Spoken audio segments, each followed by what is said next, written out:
Quand un homme a été interrogé sur pourquoi il n'avait pas d'amis, il a répondu que l'amitié est comme un diamant rare et précieux et qu'il y a beaucoup de contrefaçons. C'est pourquoi nous commettons erreur après erreur et finalement nous pensons qu'il n'y a pas de diamant authentique dans le monde. Tous sont faux. Un autre homme a ajouté qu'un ami est quelqu'un qui devrait être apprécié et valorisé. Mais malheureusement, trouver des amis vrais et précieux est extrêmement rare. Bienvenue à une autre vidéo de la chaîne Sagesse Totale. Avant de continuer, n'oubliez pas de vous abonner, de mettre un pouce levé, d'activer la cloche et de rester jusqu'à la fin de la vidéo pour découvrir ce que signifie le manque d'amis. Commençons. Étrangement, ils ont demandé à Alona si elle aimait la solitude de voyager seule, de manger seule et de s'asseoir dans un coin loin de tout le monde. Elle a répondu qu'elle n'aimait pas être ainsi. Cela ne la rend tout simplement pas plus connue. Elle ne veut plus de déception des gens. Cela peut être bien expliqué avec la parabole d'un garçon qui s'est lié d'amitié avec un pommier dans la forêt. Il avait l'habitude d'y aller, de se balancer dans ses branches, de manger ses pommes et s'imaginait être le roi de la forêt. Un jour ensoleillé, fatigué de jouer, l'enfant s'abrita du soleil avec les branches de l'arbre et s'endormit à son ombre. L'arbre était heureux de cette amitié sincère. Mais avec le temps, l'enfant visita de moins en moins, car il avait de nouvelles amitiés et d'autres occupations. Parfois, il ne visitait même pas l'arbre.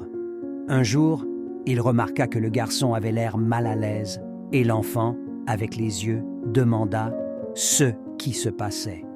Tristement, le garçon expliqua qu'il ne jouait plus dans les branches de l'arbre, qu'il ne semblait plus être un roi, car un roi a de l'argent et il n'avait pas d'argent. Cependant, l'arbre avait des pommes. Alors le garçon suggéra de les vendre pour obtenir de l'argent et ainsi ils pourraient être à nouveau amis. L'arbre accepta et le garçon emporta les pommes pour les vendre, mais l'arbre ne le revit jamais. Elle attendit longtemps, regardant le chemin par lequel il avait l'habitude d'arriver. Finalement, le garçon revint, mais au lieu d'être heureux, il était triste. Il dit qu'il regrettait l'arbre et n'était pas revenu après avoir vendu les pommes parce qu'il faisait face à de nombreux problèmes. Il avait une famille et des amis, et l'arbre non. Il remit en question la signification de son amitié avec l'arbre, puisqu'il ne pouvait pas lui donner une maison. L'arbre offrit de l'aide, suggérant que l'enfant coupe ses branches et construise sa propre maison pour qu'il puisse être heureux à nouveau. Il coupa toutes les branches et construisit sa maison, profitant de sa vie jusqu'à la vieillesse, oubliant son ancienne amitié. L'homme, désormais vieux et fatigué de la vie, exprima le désir de naviguer vers un endroit lointain où il n'aurait pas besoin de voir personne. Personne ne voulait d'un bateau, mais il ne savait pas où trouver l'arbre. Quand il vit son ami si triste, il resta silencieux. L'homme prit une hache, coupa le tronc de l'arbre en faisant un arc. Après plusieurs tentatives, il réussit et partit sans regarder en arrière, laissant derrière lui son vieil ami, le pommier. La pluie passa, nourrissant ce qui restait du tronc, et le soleil réchauffa la terre autour de lui, attirant quelques animaux.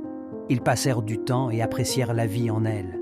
Cependant, le tronc ne trouva plus de joie en rien, ne voyant plus de sens dans ceux qu'il valorisait plus que tout au monde. Maintenant, tout lui semblait absurde. Le monde, cependant, n'avait pas cessé d'exister. Un jour, du tronc jaillit un petit bourgeon vert qui émergea de son âme et grandit rapidement, se transformant en un magnifique pommier plein de force et de vitalité. Il apprit à apprécier à nouveau la vie, mais un jour, un garçon apparut et dit bonjour. « Devenons amis. » L'arbre observa en silence et ne répondit pas, car même s'il appréciait la vie à laquelle il ne croyait plus, les amitiés déloyales et sincères, comme l'a dit Georges, sont en chacun des personnes cyniques. Il y a un idéaliste déçu qui sait peut-être qu'il a déjà été le pommier de quelqu'un. Si vous connaissez quelqu'un qui n'a pas d'amis et ne fait pas confiance aux gens, soyez patient avec cette personne, pas avec cela. Cela ne signifie pas que c'est mauvais.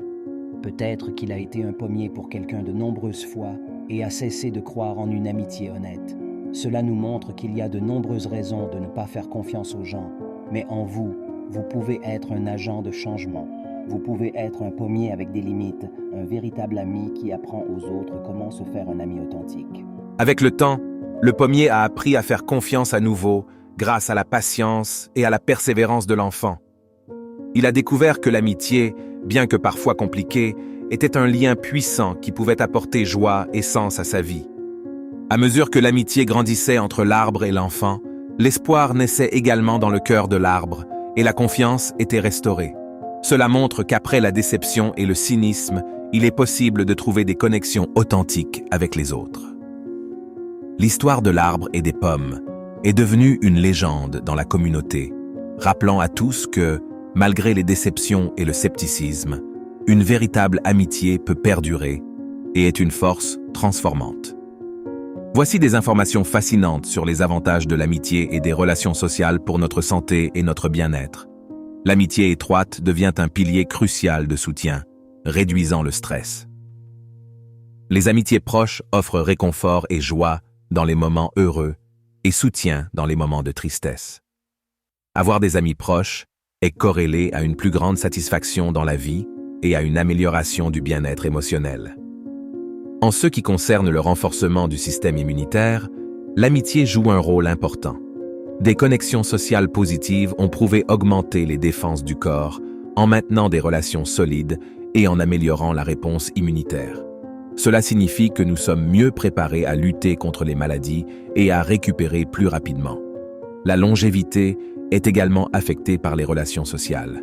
Les personnes ayant des liens sociaux forts ont tendance à vivre plus longtemps, et avoir des amis proches et un réseau social actif est lié à une plus grande longévité.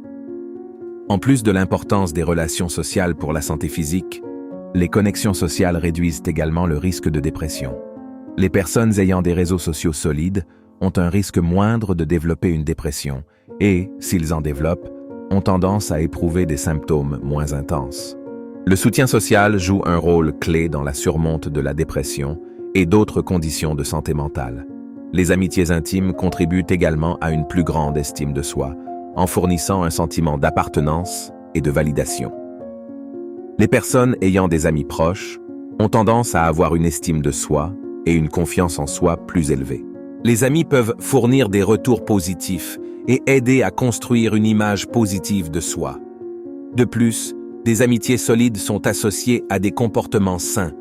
Avoir des amis qui font de l'exercice, qui mangent bien et qui maintiennent un mode de vie actif peut influencer positivement nos propres choix de style de vie. Enfin, des amitiés proches jouent un rôle vital dans la construction de la résilience émotionnelle. Avoir des amis qui offrent un soutien émotionnel pendant les moments difficiles peut augmenter notre capacité à faire face aux défis et à surmonter les adversités. Dans le monde numérique d'aujourd'hui, une transformation significative s'est produite dans la manière dont nous interagissons, affectant profondément la nature de nos amitiés et de nos liens sociaux. Voici quelques détails sur la dynamique sociale à l'ère numérique. Les connexions en ligne à l'ère numérique ont permis aux gens de se connecter via des plateformes de réseaux sociaux et des applications de messagerie instantanée.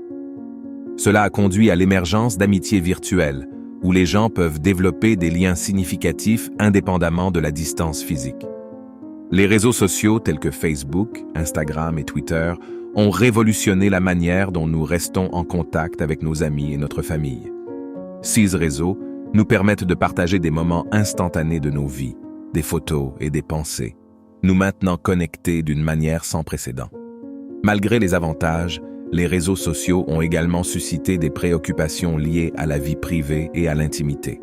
La surexposition en ligne peut affecter la manière dont nous partageons des informations et communiquons.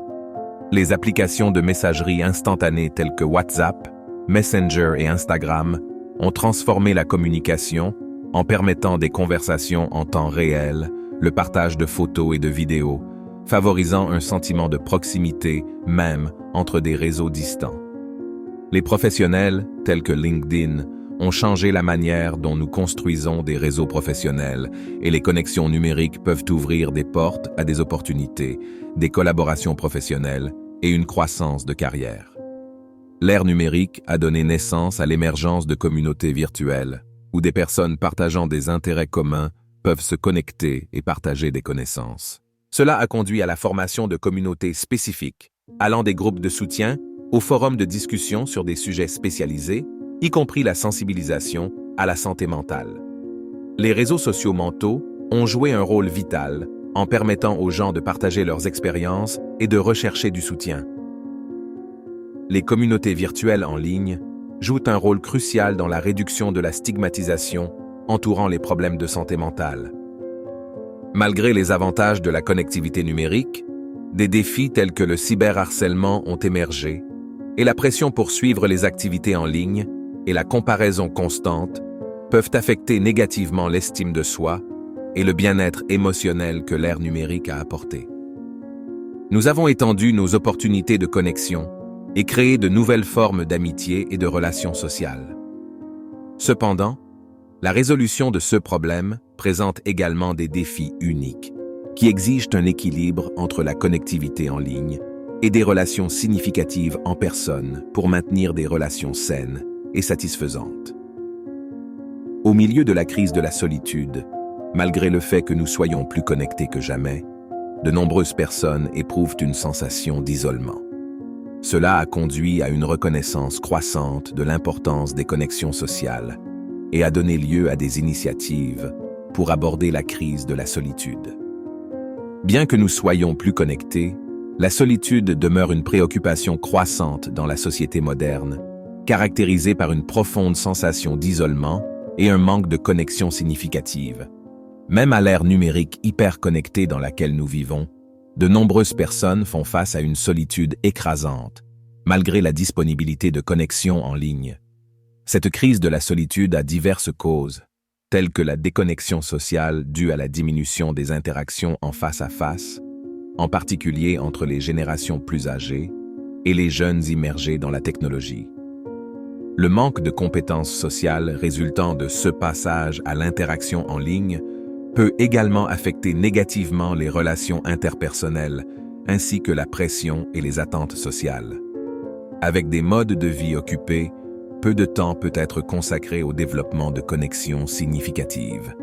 La solitude est également liée à des problèmes de santé mentale et physique chez de nombreuses personnes. La recherche de solutions à cette crise nécessite une approche holistique, abordant non seulement la connectivité numérique, mais aussi la promotion de l'interaction en face à face, le développement des compétences sociales et la reconnaissance de l'importance vitale des connexions sociales pour le bien-être humain. Les personnes solitaires ont un risque plus élevé de développer des problèmes de santé mentale tels que la dépression et l'anxiété, ainsi que de faire face à des défis physiques tels que les maladies cardiovasculaires. La solitude peut devenir un cycle perpétuel, car les personnes solitaires sont souvent plus réticentes à chercher de la compagnie. Pour faire face à la crise de la solitude, il est crucial de sensibiliser aux problèmes et d'éduquer sur ses impacts. Encourager la création de communautés locales, de lieux de rencontre et d'activités sociales peut aider les gens à se connecter, à fournir un soutien émotionnel et une thérapie à ceux qui se sentent seuls. Cela peut les aider à faire face à leurs sentiments et à trouver des moyens de se connecter avec d'autres personnes. La crise de la solitude est un problème complexe et multifacette qui nécessite une attention, une approche soigneuse et compréhensive. Faire face à ce problème implique non seulement de renforcer les liens sociaux, mais aussi de réduire la stigmatisation associée à la solitude. La création de communautés locales et la promotion de la participation à des activités sociales peuvent faire une différence dans la lutte contre la solitude dans diverses communautés à travers le monde. Cultiver des amitiés est extrêmement important dans ce processus. Des études de grande importance indiquent que les personnes âgées qui maintiennent une vie sociale active et s'entourent de relations proches bénéficient d'une meilleure qualité de vie, et ces amitiés durables jouent un rôle vital dans la santé mentale et émotionnelle, offrant un soutien inestimable. Les amitiés qui perdurent au fil des ans sont de véritables trésors qui évoluent avec nous à différentes étapes de la vie. Ces connections ne nous apportent pas seulement de la joie et un soutien émotionnel, mais elles ont également un impact profond sur notre santé émotionnelle et physique. Le nombre d'amis ne définit pas une personne, car la qualité des relations est plus importante que la quantité. Avoir quelques amis véritables et fidèles est plus précieux que d'avoir de nombreuses relations superficielles, car ils fournissent un soutien sincère, émotionnel et une camaraderie à travers les hauts et les bas de la vie. Les amitiés durables sont les piliers fondamentaux du soutien émotionnel et du bien-être, enrichissant nos vies et apportant joie, réconfort et un profond sentiment d'appartenance tout au long des différentes phases de l'existence. Maintenir des amitiés durables nécessite une communication honnête et ouverte. Empathique, favorisant un environnement de compréhension et de soutien mutuel, le prochain segment du texte aborde la philosophie stoïcienne et invite à continuer d'apprendre sur ses enseignements applicables à la vie quotidienne. Humblement, il demande aux lecteurs de s'abonner et de laisser leurs opinions dans les commentaires, en plus d'activer l'icône de notification. Des liens similaires sont également fournis, dirigeant vers une vidéo pleine de sagesse stoïcienne pour ceux qui souhaitent approfondir leur apprentissage de cette philosophie. La philosophie stoïcienne est encouragée comme une source riche d'enseignements applicables à la vie quotidienne, offrant de nombreuses perspectives précieuses. Pour ceux intéressés à approfondir leurs connaissances dans cette philosophie, il est recommandé d'explorer ses principes et pratiques. L'auteur exprime des vœux sincères que le message ait été utile et félicite les lecteurs d'être arrivés jusqu'ici et d'avoir regardé la vidéo. Il souligne que cet accomplissement signifie le désir de s'améliorer en tant que personne. Il invite les lecteurs à partager leurs opinions dans les commentaires, à s'abonner à la chaîne et à activer l'icône de notification. Enfin, il rappelle que le stoïcisme regorge d'enseignements applicables à la vie quotidienne, encourageant les lecteurs à continuer d'apprendre sur cette philosophie. L'auteur demande également humblement aux auditeurs de s'abonner et de laisser un pouce levé. À la prochaine opportunité.